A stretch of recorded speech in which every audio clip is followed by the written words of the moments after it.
ரசூலுல்லாஹி ஸல்லல்லாஹு அலைஹி வஸல்லமுடைய சபைக்கு ஒரு தாய் குழந்தையை தொலைத்து வருகிறார்கள். அந்த தொலைத்த குழந்தை அந்த தாயுடைய கரத்தில் கொடுக்கப்படுகிறது. காணாமல் போய் கிடைத்த அந்த குழந்தை அந்த தாய் நெஞ்சோடு அணைத்து உணவை கொடுக்கிறார்கள். ரசூலுல்லாஹி ஸல்லல்லாஹு அலைஹி வஸல்லம் கேட்டார்கள் சஹாபாக்களை பார்த்து, இந்த நேரத்தில் இந்த குழந்தையை இந்த தாய் நெருப்பில் வீசுவாளா? சஹாபாக்கள் சொன்னார்கள், யா ரசூலல்லாஹ், இப்படிப்பட்ட நிலையில் இந்த குழந்தையை எப்படி தாய் நெருப்பில் வீசுவாள்?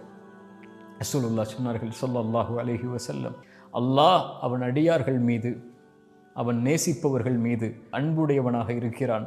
இந்த தாய் இந்த குழந்தையின் மீது வைத்திருக்கக்கூடிய நேசத்தை விட, உங்கள் தாய் உங்களை நேசிப்பதை விட, உங்களுடைய தந்தை உங்களை நேசிப்பதை விட, இந்த உலகத்தில் இருக்கக்கூடிய அத்துணை உறவுகளும் ஒட்டுமொத்த உலகமும் உங்களை நேசிப்பதை விட அல்லாஹுடைய நேசம் மிகப்பெரியது.